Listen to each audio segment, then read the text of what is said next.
जब आप भविष्य पुराण पढ़ेंगे तो हमें यह मिलता है कि शंकर जी की कोई औलाद नहीं होती थी,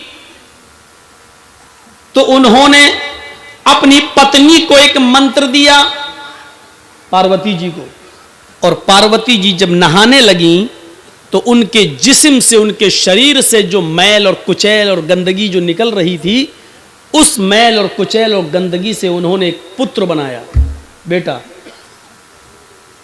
और उसका नाम रख दिया गणेश।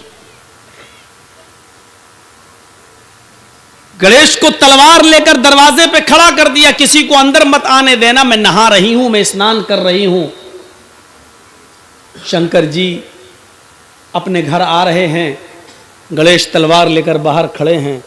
गणेश को यह नहीं मालूम कि यह मेरा बाप है, और शंकर को यह नहीं मालूम कि यह मेरा पुत्र है। शंकर अंदर जाने लगे। गणेश ने कहा, कहां जा रहे हो? शंकर जी ने कहा, वाह, घर मेरा, मुझसे पूछ रहा कहां जा रहे हो? मेरी बिल्ली मुझी को म्याऊं? गणेश जी बोले कि मेरी मां ने कहा है कि किसी को अंदर मत आने देना, मैंने वचन दिया है कि कोई भी अंदर नहीं जा सकता है, मैं अपनी जान दे दूंगा लेकिन वचन बेकार नहीं करूंगा। शंकर जी ने तलवार उठाई और कहा, मुझे मेरे घर में जाने से रोक रहा है? पार्वती कौन है तुम्हारी? गणेश ने कहा, मेरी मां। शंकर ने कहा, वाह, पार्वती मेरी बीवी है और तू कह रहा मेरी मां है, मेरा तो कोई पुत्र है ही नहीं।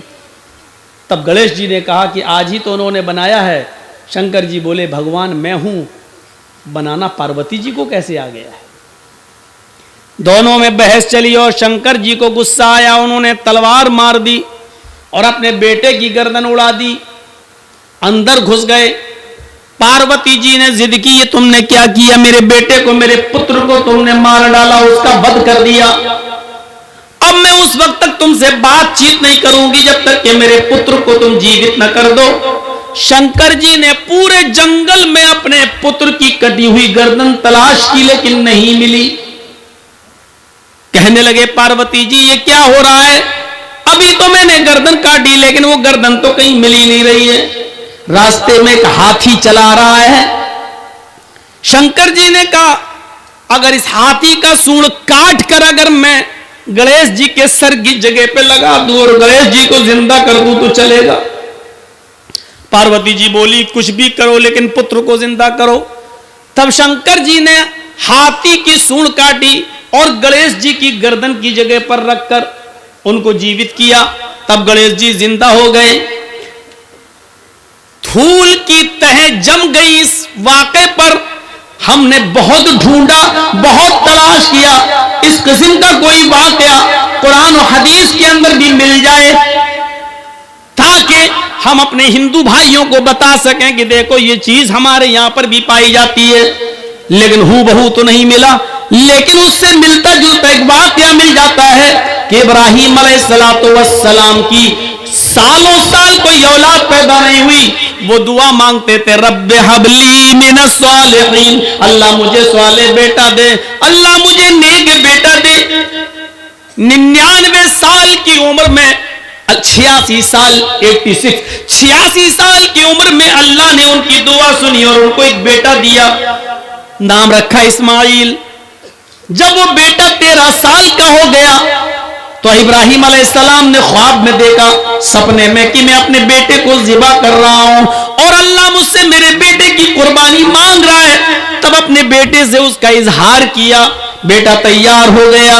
हजरत इब्राहीम यूं कहते हैं अपने बेटे से, या बुनैया इन्नी अरा फिल मनामी अन्नी अज़बहुका फंजुर माज़ा तरा, मेरे लगते जिगर, मेरे बेटे, मैंने आज की रात ख्वाब देखा है कि मैं अपने हाथ से अपने बेटे को ज़िबा कर रहा हूं, अपने बेटे को काट रहा हूं, यानी अल्लाह मुझसे तुम्हारी कुर्बानी मांग रहा है, तुम्हारा क्या इरादा है? फंजुर माज़ा तरा, तुम्हारी राय क्या है? इस्माइल अलैहिस्सलाम ने फौरन जवाब दिया, या बती इफ़अल मा तुमर सतजिदुनी इंशाअल्लाहु मिनस साबिरीन। अब्बू जान, आपको आपके रब ने जो हुक्म दिया है उस काम को आप कर डालिए, इंशाअल्लाह आप सब्र करने वालों में से होंगे, इंशाअल्लाह आप सब्र करने वालों में से होंगे। तब इब्राहिम ने अपने बेटे इस्माइल को पेशानी के बल जमीन पर लिटा दिया और तेज छुरी बेटे की गर्दन पे चलाने लगे। लेकिन अल्लाह रब्बुल आलमीन का उधर हुक्म हुआ, बस नहीं, आए छुरी, तू अपना काम नहीं करेगी। इब्राहिम अपना काम कर रहे हैं, छुरी को हुक्म हो गया तू चलेगी नहीं। आवाज आई, बस बंद करो इब्राहिम, कद सद्दक़्त रुया इन्ना कज़ालिका नजज़िल मुहसिनीन। बस करो, तुमने अपने ख्वाब को सच्चा कर दिखाया और मैं नेक लोगों को इसी तरीके का बदला दिया करता हूं। फिर अल्लाह ताला ने जन्नत से एक दुम्बा भेजा और वो इस्माइल की जगह पर दुम्बा ज़िबा कर दिया गया। मेरे भाइयों, यहां शंकर ने गणेश की गर्दन उड़ाई, यहां इब्राहिम ने इस्माइल की गर्दन पर छुरी चलाई। वहां गणेश कट गए, यहां इस्माइल कटे नहीं। वहां गणेश को जिंदा रखने के लिए हाथी काटा गया, यहां इस्माइल की जगह पर दुम्बा आया है। कितनी धूल जम गई किताबों पर और जमाने गुजरते गए। इस वाक़े को जब हम इस हकीकत की रोशनी में जब तलाश करते हैं तो पता चलता है कि किसी न किसी शक्ल में यह वाक़या कुरान और हदीस की किताबों में मौजूद है। जिसको ये शंकर कह रहे हैं, हो सकता है हमारे यहाँ वही इब्राहिम अलैहिस्सलाम हो, और जिसको ये गणेश कह रहे हो सकता है हम उन्हीं को इस्माइल अलैहिस्सलाम मानते हो, और जिसको ये पार्वती मानते हैं हो सकता है कि हमारे यहाँ वही हाजरा हो।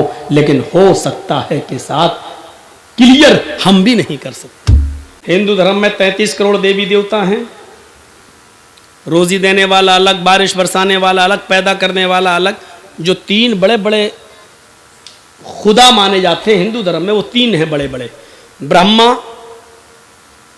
विष्णु, महादेव। ब्रह्मा दुनिया का बनाने वाला, ये है क्रिएटर। विष्णु ये है पैदा करने वाला, ये है पालने वाला। विष्णु ये परवरिश करता है, पालता है, रोजी रोटी देने वाला। और महादेव यानी शिव ये है मारने वाले, ये हैं मारने वाले। लेकिन ऋग्वेद क्या कहती है? अहम ब्रह्मा अस्ति, अहम शिव अस्ति, अहम विष्णु अस्ति, अहम सूर्य अस्ति, अहम चंद्र अस्ति। मैं ही ब्रह्मा हूं, ये लीजिए, मैं ही ब्रह्मा हूं, मैं ही विष्णु हूं, मैं ही शिव हूं, मैं ही क्रिएटर हूं, दुनिया बनाने वाला मैं ही हूं।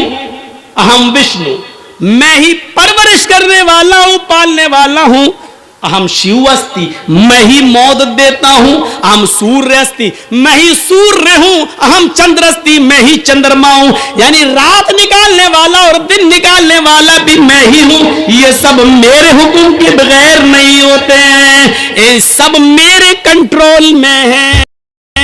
मानते रहो, तौहीद ये है, तौहीद ये है। न काष्ठ अस्ति न पत्थरास्ति, उस ईश्वर को न लकड़ी में ढूंढो न पत्थर में ढूंढो।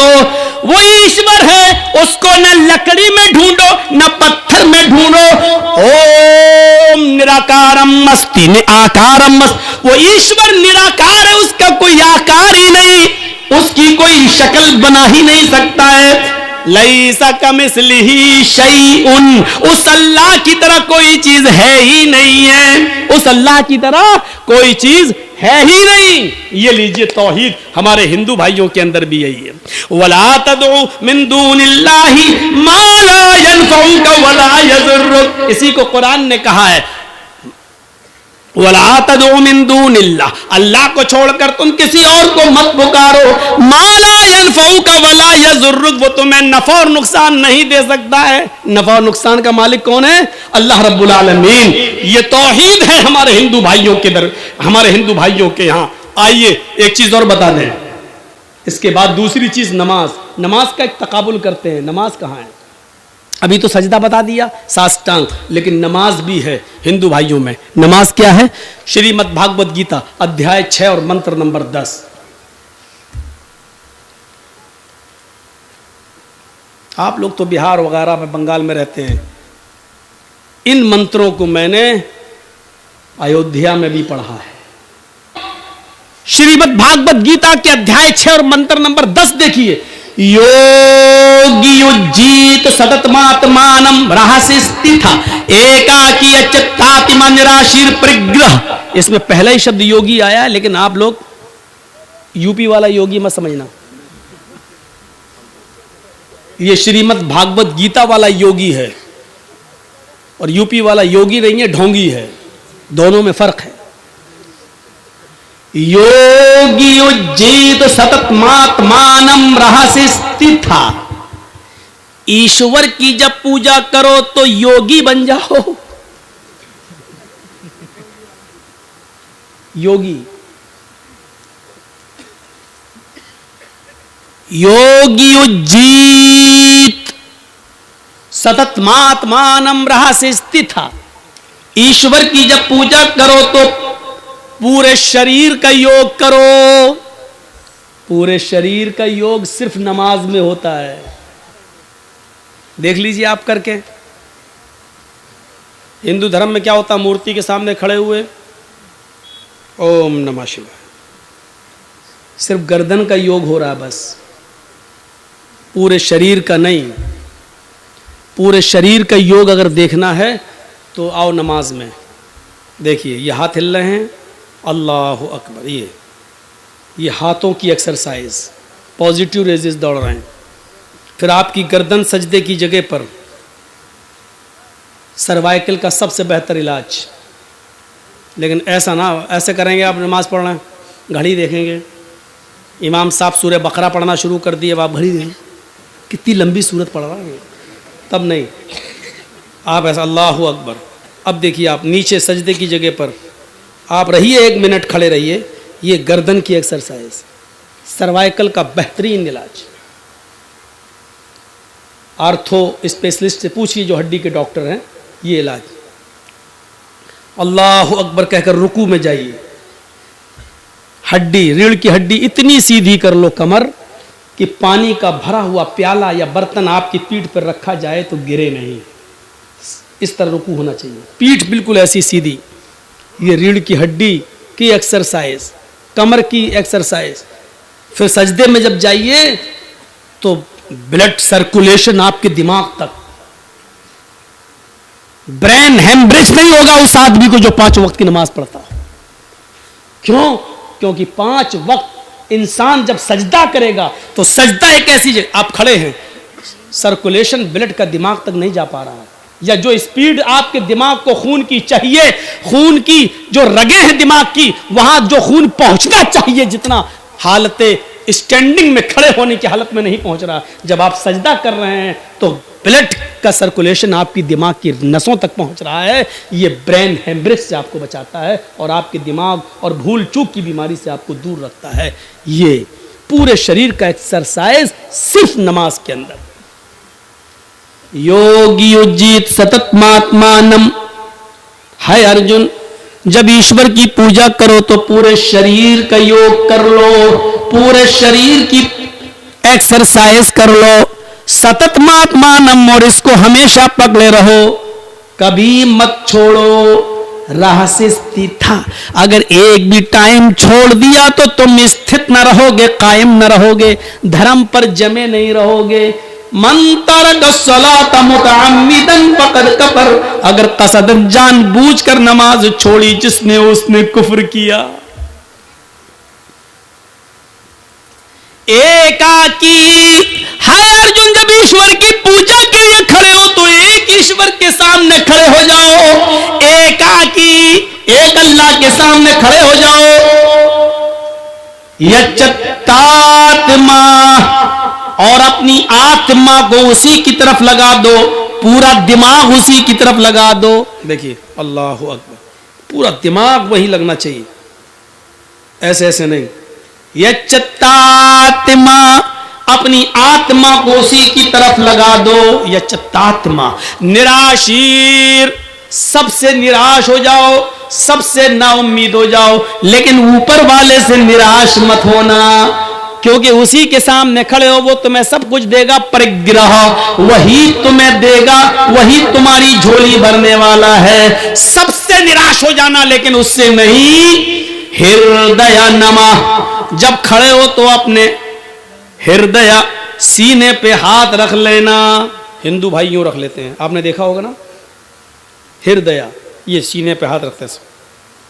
ओम भूर्भुवः स्वः, सीने पे। हम लोग भी सीने पर रखते हैं, बहुत से लोग नमाज पढ़ते हैं तो नीचे भी रखते हैं, अपना अपना है, कर रहे हैं ये।